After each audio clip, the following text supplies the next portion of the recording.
Well, my mother told me never be a teacher.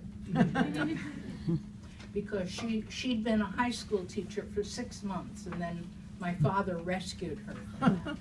And she said, you don't want to be a teacher because everybody knows your business.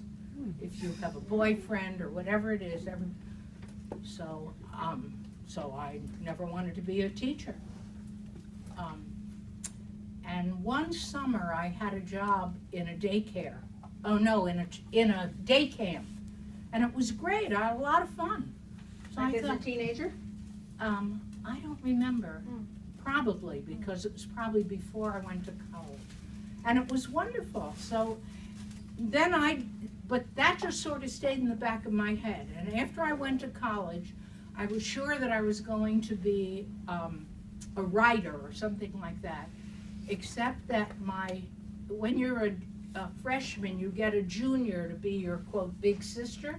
And my big sister was Alma Weisberger. And some people here may know her. She was at Bank Street for many years.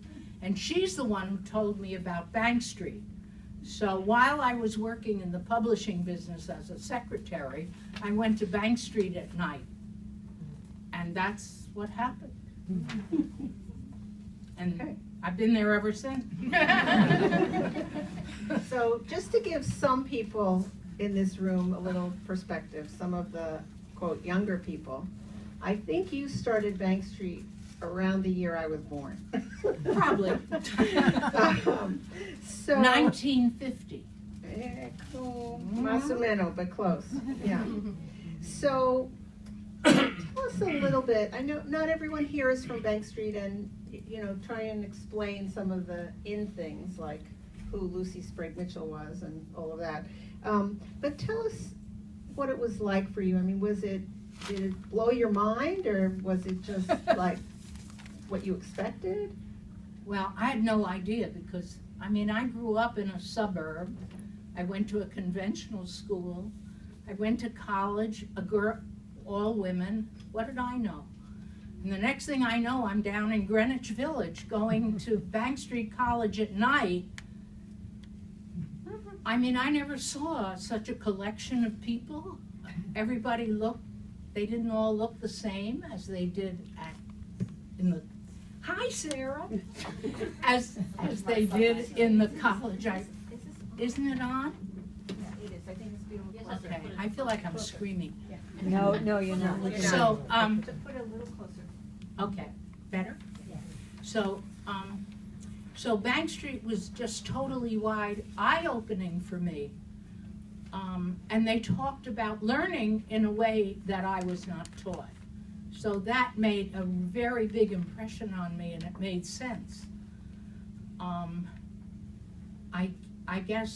think I remember telling you, Lucy Sprague Mitchell was kind of retiring in those days in 1950, and because I was going at night. And I remember the day I saw her sitting in the lobby. Bank Street was down on 69 Bank Street in those days. I never saw anybody who looked like that.